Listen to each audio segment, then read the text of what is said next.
words of introduction, and thank you for inviting me to speak at your annual book fair in Cochin. I chose to speak on the topic of the past and future of Indian Marxism, and I'm going to, when you address a topic such as this, the first thing I should say is that this topic was decided between Mr. Ravi and me before the recent controversy in the LDF government in Kerala. So that's purely accidental. I thought, since I'm speaking in Kerala,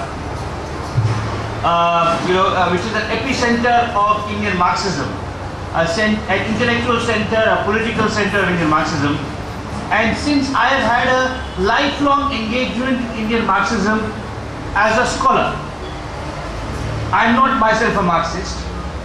In fact, I'm not a member of any political party. And I believe that it's very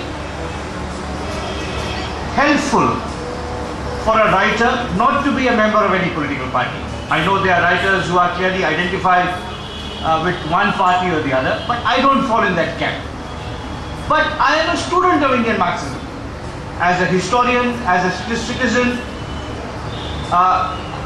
the phenomenon of Marxism has interested me for a very long time. Nearly 30 years ago, I went to do my PhD in Calcutta. And I reached Calcutta 2.5 years after the Left Front government came to power. So they were very interesting times. I spent 6 years in Calcutta. I have continued to maintain my connections with that state. I write a column, apart from the column in the Hindu which Mr. Ravi mentioned. I write a political column in the Telegraph, which is the leading English language paper of West Bengal. So I have a continuing engagement with the intellectual and political climate of Marxism, admittedly more with the Bengali variety of Marxism than with the Malayali variety of Marxism.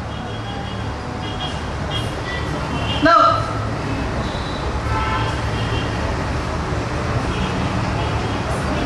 '70 is a year of great importance in the history of Marxism, because that's the year that the first successful Marxist revolution took place.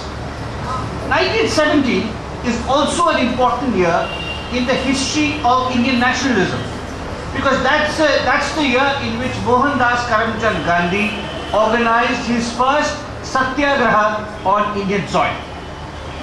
So for the Indian activist, the Indian intellectual, the progressive-minded Indian, 1917 has this double meaning. In the context of the world, the first successful Marxist revolution. In the context of India, the birth of the Gandhian tradition of satyagraha. Of course, Gandhi had attempted satyagraha or non-violent resistance in South Africa, but in 1917, in the district of Champaran in Bihar, he undertook his first Indian satyagraha. And ever since, from 1917 till today, for almost 100 years, the progressive Indian intellectual and thinker has been caught between these two traditions. Should one ally more with the Gandhian tradition or more with the Marxist tradition? And I myself am somewhere in between. I am not a communist, I am not a congressman, but I am somewhere in between, and I hope independent of both. So it's from that point of view, as a student and scholar of Indian Marxism, that I'm going to present to you my own views about this very important and certainly in this state very influential intellectual and political tradition. When I speak of Marxism, I'm speaking of the broad tradition. So I include both the parliamentary and the extra-parliamentary left. I'll make distinctions as I go along, but for the moment, I'm including the CPI, the CPM, and also the Naxalites or the Maoists within the framework of Indian Marxism.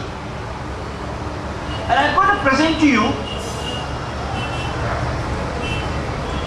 4 things that I admire about Indian Marxism. And after that, I will present to you 3 things that I don't admire about Indian Marxism. From my point of view, as an individual, this is my list. This is not a list that all of you will agree with or subscribe. But this is the list of a broadly progressive-minded Indian intellectual who has spent 30 years as a scholar studying Indian Marxism. What I like about Marxism in the Indian context and what I don't like about it. So let me start. The first thing I admire about Indian Marxists, and when I'm talking about what I admire about Indian Marxists, obviously there is an element of comparison. I'm comparing the Marxist tradition with the other major political traditions in India. And there are 2 other major political traditions. One identified with the Congress party, from Mahatma Gandhi to Sonia Gandhi, and the other identified with what we may call the Hindutva tradition, from Veer Savarkar to L.K. Advani and beyond. So when I compare Indian Marxists with these other alternate political traditions, there are 4 things I respect and admire about them. There are 4 ways in which I feel they are better or more appealing than the other political traditions. The first way in which they are, in my view, and I would like to underline again, this is my perspective, my individual perspective. The first thing I like about Indian Marxists is that they are relatively non-communal. In 1984, I was doing my PhD in Calcutta. When Indira Gandhi was assassinated by 2 of her bodyguards, you will recall, there was a serious wave of rioting across northern India. In Delhi, nearly 2,000 innocent Sikhs lost their lives. Sikhs who had no connection with the Sikhs who had murdered Indira Gandhi. But in other cities of North India too, in Indore, in Jaipur, in Rohtak, there were attacks on Sikhs. And innocent Sardar Sikhs who were easily identified because of the turban on their head paid for their lives simply because someone of their faith had killed the Prime Minister. Now in Kolkata, there were at that time 50,000 Sikhs, a very large population, and unlike other minorities, unlike Jews or Parsis or Christians, Sikhs are very easily to identify because of their turban, their pagadi.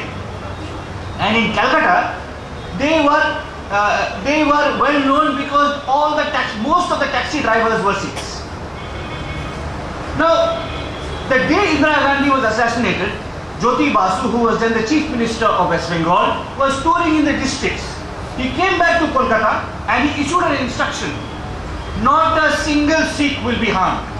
And indeed, not a single Sikh was harmed in Kolkata in 1984 after Indira Gandhi's assassination. Now, there are other examples of this. In this state, you have a very unique religious configuration where you have very large populations of Muslims and Christians in addition to Hindus. Despite great provocation from extremists of all kinds, Hindu fundamentalists of course, but also Islamic radicals and some Christian radicals, despite this provocation, this state on the whole has a very good record in maintaining communal harmony. At least you have not witnessed the kind of savage riots that have taken place in North and Western India. And I think the left-wing tradition, the Marxist tradition, has something to do with it. So the first thing I admire about Indian Marxists is that they are relatively non-communal. The second thing I admire about Indian Marxists, and this may be something funny to say in the light of the recent controversy in Kerala, but still I will say, is that the Indian Marxist politicians, both CPI, CPM and Naxalites, are relatively honest. Compared to politicians in other political parties, they are less likely. Not that, of course, there are bad eggs in the Communist Party too, but still, this is a relative judgment. Compared to other political parties, Marxist politicians are less likely to raid the public treasury to enrich themselves or their family. I remember many years ago when there was a robber who entered EMS Namboodiripal's house, and he found in that house 800 rupees to take away. After a lifetime in public service, all EMS had in his house was 800 rupees. Now you cannot say that about Congress chief ministers, BJP chief ministers, Janata Dal chief ministers, and so on and so forth. So that's the second thing. They're relatively honest. The third reason I like Indian Marxists is that they are relatively well read. At least they read books. And as a